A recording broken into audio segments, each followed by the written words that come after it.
Al and Sarah had been together for more than 20 years. Their marriage, however, did not have the smoothest start. Al hailed from a wealthy farming family that owned hundreds of acres of land, which included apple orchards and strawberry fields. As the youngest in the family, Al had devotedly worked on the farm from a young age. After completing high school, he joined the army and served for 2 years. Upon his return from military service, Al worked on the family farm for several years before deciding to open a small cafe. In his establishment, he took on the dual roles of head chef and dishwasher. His experience working on the farm had instilled in him a strong work ethic, which contributed to the rapid growth of his cafe. Within just a year, it became popular among the townspeople and generated a significant income. Al's siblings had all married, and his parents frequently reminded him to consider settling down and starting a family. As a handsome young man, Al received ample attention from many girls, which led him to date numerous women before eventually committing to a particular young woman named Grace, who was a few years his junior. Due to his conservative family background, Al kept his relationship with Grace a secret until he finally decided to reveal it to his parents. When he informed his parents of his intention to marry Grace, they were adamantly against the idea. "Son, you don't know her at all. We've heard so many unpleasant things about her, and we don't want someone like that by our dear son's side," Al's mother Irene declared. Rumors circulated that Grace came from an impoverished family with a questionable background, and whispers suggested that she had been involved with numerous men.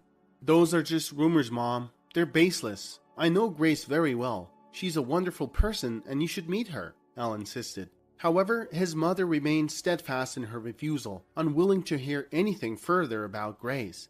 Al couldn't persuade his parents to change their minds, leaving him heartbroken. He loved his parents and knew that they had raised him to be the hard-working man he had become. They had taught him invaluable life skills and lessons. He couldn't go against their wishes, and part of him believed that they might be right to some extent. After all, they would never wish harm upon their son. Al felt at a loss about how to proceed. He deeply desired to marry his sweetheart Grace, but the malicious gossip had transformed her into a despised figure in the eyes of those around him. "I think we have to break up. I love you and I want to be with you, but my parents, you know how they are," Al told Grace. Grace was at a loss for words, reacting to Al's revelation. They stood there under a tree at night, their hearts heavy with sorrow. Tears silently rolled down Grace's cheeks. Without saying a word, she walked away. Al watched her bright summer dress disappear into the night. He would never see her again. After their breakup, Grace moved to another town. Al hadn't dated anyone since that heart-wrenching separation. He became introverted, focusing solely on growing his business. His small cafe soon transformed into a bustling restaurant. Meanwhile, Al's parents searched for a suitable bride for their son. They considered several girls, mainly from families they knew well.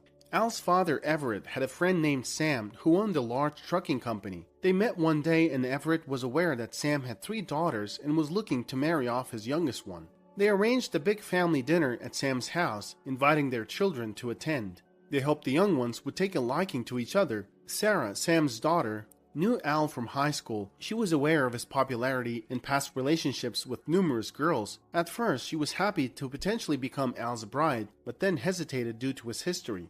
After dinner, Irene, Al's mother, asked if he liked Sarah. Al replied that he respected his parents' choice and was willing to give it a try. Sarah and Al eventually grew fond of each other, dating for several months. A year after their marriage, Sarah and Al had a son, Nick. They worked together to expand their restaurant business. Al was a quiet, hard-working husband who provided for his family, but spent most of his time at work or fishing with friends. He hired staff for the restaurant, leaving Sarah in charge of its management.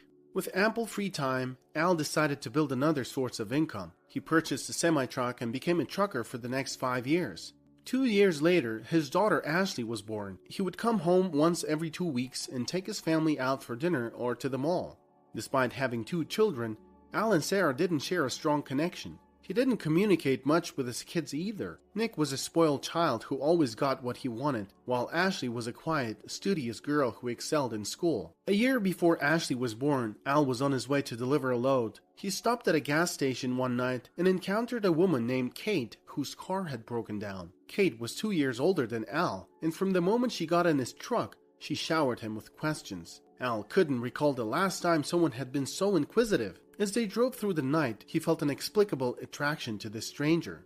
When they reached the city, Al dropped Kate off. "Here, call me if you ever get stuck on the road again. I take this route once a week," Al said, smiling and handing her a note with his phone number.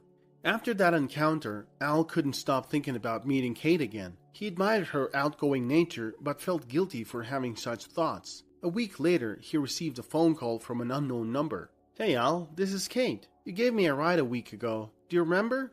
Kate's cheerful voice came through the phone, sounding like sunshine on a rainy day. Al was stunned, his heart pounding in his chest like a wild drumbeat.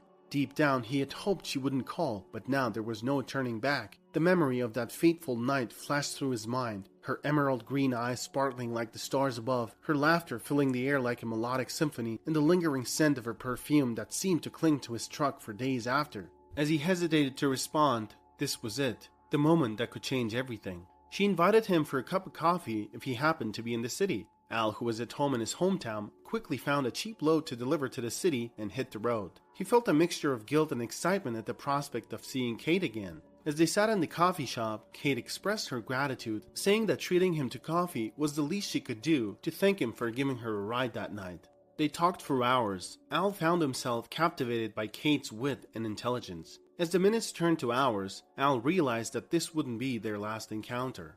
That night marked the beginning of a double life for Al. Every time he delivered a load to the city, he made sure to carve out time for Kate. His heart raced with anticipation as he approached her cozy apartment. Al felt alive in her presence, the weight of his mundane existence dissipating like morning fog under the sun's warm embrace. But with each visit, the risk of his two worlds colliding grew stronger. Al's secret rendezvous with Kate remained a well-guarded mystery, tucked away from the prying eyes of his friends, family, and colleagues. He knew that balancing this double life was a precarious act, teetering on the edge of discovery, but the exhilaration and happiness that Kate brought him made it impossible to walk away. Kate had been divorced for 6 years and had a 19-year-old daughter from her previous marriage. She owned a successful clothing store, which she built using the money she received from the divorce settlement. She lived in a comfortable 3-bedroom apartment with her daughter. Al became a regular guest, sometimes staying for over a week at a time. Back home, Sarah managed the restaurant and took care of the household. She drove their kids to school and back, never suspecting a thing. She knew Al wasn't talkative and spent most of his time on the road. When he was home, they slept together like any other couple, and Sarah never detected any significant changes in him. In fact, he became even more caring. He would surprise his children with unexpected gifts from his trips, and occasionally brought home new electronics or furniture. Sarah appreciated Al's increased attentiveness, but she didn't know that this was his way of justifying his double life. His trucking company wasn't performing as well as he'd hoped. Although he had several drivers working for him, he couldn't afford to stop driving himself. He preferred it that way so he could visit his other family. The same year Ashley was born, Al and Kate had a daughter named Amelia, born just 2 months later. Sarah's concern grew as Al took most of the money they made from the restaurant business. He claimed he was investing in stocks, but in reality, he was investing in Kate's business at her request. Nick, finishing his senior year in high school, wanted to study law in college. Al paid for his tuition at a prestigious college, and Nick's life in the bustling city began. Sarah provided him with everything, but Nick was spoiled. He struggled in school, partied a lot, and spent all his money on drugs and alcohol. Al recognized that Nick was spiraling out of control and urged him to withdraw from school, return home, and assist his mother. Nick, however, vehemently opposed the idea and chose to remain in the city. Al advised Sarah to stop sending Nick money so he would learn to be self-sufficient. Having never worked before, this was a daunting prospect for Nick. He had borrowed money from his college friends, and they soon stopped speaking to him. Evicted from the dorm, Nick temporarily stayed at a friend's rented apartment. With limited options, Nick found temporary employment at a car dealership, but it didn't pan out. After failing to close a single deal in a month, he was let go. Desperate, Nick secured a job as a pizza delivery driver. It was a simple job that paid enough to cover food and bills. One day while delivering pizzas, Nick encountered an exceptionally beautiful young woman named Amelia. Enamored by her beauty, he asked if the phone number on the order was hers. Taken aback, she confirmed it was, and Nick left. A few days later, Nick decided to text her, having never felt so drawn to someone before. As they got to know each other over text, their connection deepened. Eventually, Nick asked Amelia on a date, and they had a wonderful time together. With Amelia as his girlfriend and best friend, Nick felt as if he had been given a second chance in life. Continuing to work as a pizza delivery driver, Nick began to appreciate the value of hard-earned money and gradually gained independence from his parents. He called his mother to share his progress, and she was overjoyed that her son was maturing. However, Nick seldom spoke to his father, as their connection was strained by Al's demanding work schedule. Now Nick had ambitious plans for his future. He intended to re-enroll in college, graduate, and eventually work as a lawyer. He also hoped to deepen his relationship with Amelia and meet her parents. But unbeknownst to him, these bright plans would soon fall apart. After several months of delivering pizzas, Nick mustered the courage to call his father and admit his past mistakes. He expressed his readiness to return to school, and Al, relieved that Nick had regained control, helped him re-enroll. Everything seemed perfect. On a typical workday, Nick asked his boss if he could leave early to meet Amelia's parents. He dressed sharply and picked up a bouquet of flowers for her mother before heading to their home. As Nick arrived at the apartment, the sound of the doorbell echoed through the rooms. Amelia's mother, Kate, opened the door, her warm smile instantly putting him at ease. Dressed in a lovely evening gown, her auburn hair cascading down her shoulders, she exuded the timeless elegance that took Nick's breath away. "Welcome, Nick," she said, her voice as inviting as the aroma of the home-cooked meal wafting from the kitchen. "Please come in." Nick stepped inside, taking in the tasteful decor and the warm atmosphere of the family home. He could see now where Amelia got her grace and charm. Kate led him to the living room, its plush furniture and cozy fireplace beckoning him to make himself comfortable. "I'm so glad you could make it," Kate continued. "Amelia and her father went out to pick up a cake for dessert, but they should be back any minute now. Please have a seat and make yourself at home." Eager to see Amelia and finally meet her father, Nick sat down on the edge of the soft, cushioned couch, trying to maintain an air of composure. His heart raced with anticipation, his palms growing slightly damp as the seconds ticked by. He knew that tonight was an important milestone in his relationship with Amelia, and he wanted nothing more than to leave a good impression on her family. As Nick made small talk with Kate, he couldn't help but steal glances at the family photos that adorned the walls and shelves. The love and happiness that radiated from each captured moment filled the room with undeniable warmth. He hoped that one day he too would be a part of those cherished memories. The door opened and Nick heard Amelia's melodic voice accompanied by a deep yet eerily familiar male voice. A sudden chill ran down his spine as his heart skipped a beat. He couldn't shake the feeling that he knew that voice all too well. As Amelia and the man walked into the living room, the shocking realization hit Nick like a tidal wave. Never in a million years could he have imagined that the man entering the room with his girlfriend would be his own father, Al. As Nick turned around and saw Al, a cold shiver went down his spine. His mind raced, connecting the dots as a crushing realization set in. He was dating his own half-sister. The thought of his mother, who likely had no idea, broke his heart. He wondered how she would react when he told her. "Nick, this is my dad, Al," Amelia said, completely oblivious to the tension that had suddenly filled the room. "Dad, this is my boyfriend, Nick." Al stared at Nick, equally shocked by the revelation that his world was falling apart. Just moments ago, he had been excited to meet his daughter's boyfriend for the first time, only to discover it was his own son. Amelia, still smiling, noticed the silent exchange between Nick and Al. Sensing that something was amiss, she assumed they must know each other and that some unpleasant history lay between them. "What's going on?" she finally asked. "Dad, Nick, can someone tell me what's wrong with you guys? Why are you staring at each other like that?" Kate entered the living room and immediately sensed the tension. As she looked at Nick and Al silently facing off, a cold shiver went through her body as well. She recognized the similarity in their features and braced herself for the worst. While she was aware of Al's other family, she never anticipated a situation like this. Al, usually strict with Nick, spoke first. "Nick, I'm going to explain everything. Please don't freak out."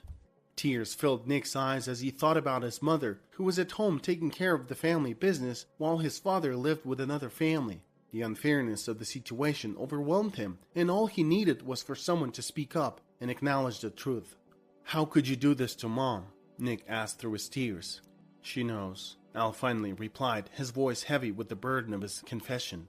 "She's known for years." The revelation struck like a bolt of lightning, leaving everyone at the table stunned. Amelia's eyes darted between her father and Nick, her face pale as the gravity of the situation began to sink in. Kate, too, looked shocked, her hand trembling as she reached for her glass of water. Nick stared at his father in disbelief, his mind racing as he tried to comprehend what he had just heard. The thought of his mother living with a secret for so long was heart-wrenching, making him feel both betrayed and helpless. "Why?" he choked out, his voice shaking with a mixture of anger and sadness. "Why would she let you do this? And how could you live like this, knowing what you were doing to our family?" Al sighed, running his fingers through his hair as he searched for an explanation. "It's complicated, Nick," he said, looking at his son with pain in his eyes. "Your mother and we made a decision a long time ago that we thought was best for everyone. But I never wanted to hurt you or her. I'm so sorry for the pain I've caused." Nick, his emotions still raw, turned to Kate with a mixture of anger and pain in his eyes. "Why did you ruin our family? Did you think about us?" he asked, his voice cracking under the weight of his emotions. Kate's eyes welled up with tears as she looked at Nick, her heart aching at the pain she had inadvertently caused. She took a deep breath, trying to steady herself before responding. "When it all started, I warned Al about everything," she explained, her voice thick with emotion. "I told him that we couldn't keep going like this, that it wasn't right, but your father, he kept coming back. I never meant to hurt any of you. I'm so sorry." Nick stormed out of the apartment, wandering aimlessly as he processed the shocking revelation. He felt angry with his mother for not telling him. That evening, he called Sarah and told her everything. When he asked why she had never divorced Al, knowing the truth, Sarah explained that she had considered it, but was concerned about Nick and Ashley. She had married Al when he was already a successful businessman, and she wasn't sure if she could support her children alone in case of divorce. Time passed, and with nearly everyone in the family aware of Al's double life, he didn't feel remorseful. He didn't see it as cheating, since he had fulfilled his family's expectations by marrying their choice of a woman. It was evident that he never truly connected with Sarah. Parents sometimes want the best for their children without considering whether it will work out. In this story, everyone suffered. Sarah and her children, Al's daughter from Kate, and even Al himself at the hands of his parents. Nick's severe communication with Amelia, as dating his half-sister, was beyond his principles. He also stopped talking to his father and focused on working hard, learning valuable lessons from his family's experiences. A few years later, Al had a son with Kate and eventually stopped hiding his second family. When Nick got married, Al brought all his children from both families to the ceremony, declaring that they were still one family despite everything. They met and enjoyed each other's company, but Kate wasn't present because she wasn't welcome. As Al grew older, he began to feel increasingly guilty about how he had treated Sarah. He often came home drunk, apologizing to her for ruining her life. Sarah didn't want a divorce and chose to continue living this way until the end. She was grateful for her children. At his wedding, Nick stood nervously near the altar, waiting for his bride-to-be to walk down the aisle. His gaze drifted over the gathered guests, and his eyes locked with Amelia's, his half-sister. The memory of the tumultuous journey they had shared caused an awkward feeling in him, but as Amelia smiled softly and gave him a supportive nod, he felt relieved. To this day, the families live as though nothing happened. Al and Sarah continue to share a home, but they don't have any intimate relationship with each other. Theirs is a practical arrangement, a semblance of normalcy maintained for the sake of their family. Al spends more time with Kate. Nick, now raising a son with his wife Bella, has distanced himself from his father. He is determined to be independent, no longer accepting any help from Al. Their relationship has become strictly business, with Nick focusing on building a stable and happy life for his own family. Surprisingly, Al's two daughters from two different women, Ashley and Amelia, have become really good friends. They both ended up attending the same university, which in a way was as if destiny had conspired to bring them together. As they grew closer, they would often talk about their father, sharing funny stories about Al and marveling at how much they had in common. It was a strange feeling to know that they shared the same dad, yet their mothers harbored such animosity towards each other. Sarah has never met Kate and has no plans to do so. She's focused on healing and moving forward with her life, choosing not to dwell on the past or open old wounds. What do you think of this story? Share your comments below. Please subscribe to our channel and click the notification button. Thank you, and we'll see you soon.